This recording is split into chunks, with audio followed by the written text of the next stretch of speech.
안녕하세요. 남성들을 위한 건강 채널 매일건강의 물리치료사 정무진입니다. 저희가 오늘 알아볼 주제는 전립선 암을 진단하는 방법에 대해서 알아보려고 합니다. 우선은 여러분들이 아셔야 되는 것은 한 가지 검사의 방법으로 전립선 암을 확실하게 딱 진단하는 방법은 없다라는 겁니다. 그래서 여러분들의 증상이나 여러 일련의 검사들의 결과를 종합해서 전립선 암을 진단하게 됩니다. 그래서 대표적인 첫 번째 검사로는 PSA라는 검사가 있게 됩니다. 이 PSA는 Prostate Specific Antigen이라고 해서 전립선 특이 항원이라고 합니다. 그래서 이 전립선 특이 항원은 전립선에서 만들어지는 단백질인데 이것들이 과다하게 분비되다 보면은 혈액으로 들어가게 됩니다. 그래서 혈액을 채취해서 혈액 검사를 통해서 이 PSA 수치가 어느 정도인지를 검사하는 것이 되겠습니다. 그래서 나이대별로 기준치가 다를 수는 있으나 보통 PSA가 수치가 높으면은 전립선에 어떤 문제가 있을 수 있구나를 생각해 볼 수가 있겠습니다.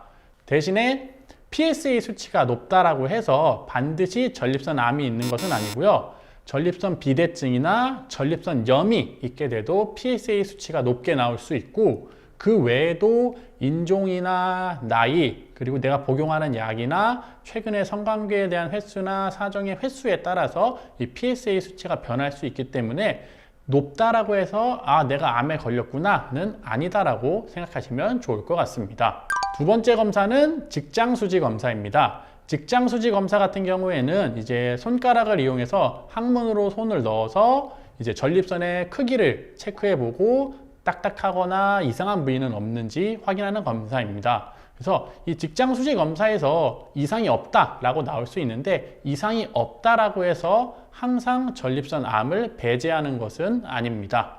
세 번째 검사는 MRI 검사입니다. MRI는 여러분들이 아마 목이나 허리 디스크 이런 것 때문에 한 번 정도는 찍어보셨을 경험이 있을 텐데요. 이 MRI를 이용하게 되면은 전립선의 크기가 어떤지 확인할 수 있고, 전립선에 이상이 있다라고 한다면 어느 영역에서 어느 부분에서 이상이 있는지 확인할 수 있습니다. 그리고 MRI는 여러분들이 좀 일반적으로 알다시피 동그란 원형 안에 들어가서 검사하는 방법인데, 만약에 여러분들이 폐쇄공포증 같은 것들이 있다라고 하면은 이것들은 미리 병원에 알려서 이와 관련된 안정제나 이런 것들을 처방받는 것을 추천드립니다. 그리고 네 번째 검사 방법은 바로 생체 조직 검사입니다.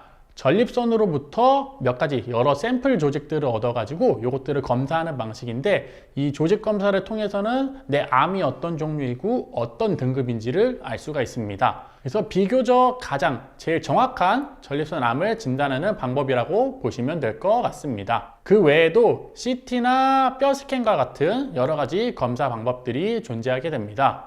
아까 처음에도 말씀을 드렸지만 가장 중요한 것은 한 가지 검사 결과에서 어떠한 양성 반응이 나왔다라고 해서 내가 전립선 암을 딱 걸렸다라는 것은 아니기 때문에 여러분들이 가지고 있는 증상과 여러 검사 결과들을 종합해야만 전립선 암을 비로소 진단할 수 있습니다. 자, 오늘 알아볼 내용은 여기까지고요. 그 다음 시간에는 저희가 전립선 암을 치료하는 여러 가지 방법에 대해서 알아보도록 하겠습니다. 지금까지 정말 무척 진지한 이야기를 알기 쉽게 알려드리는 물리치료사 정무진이었습니다. 감사합니다.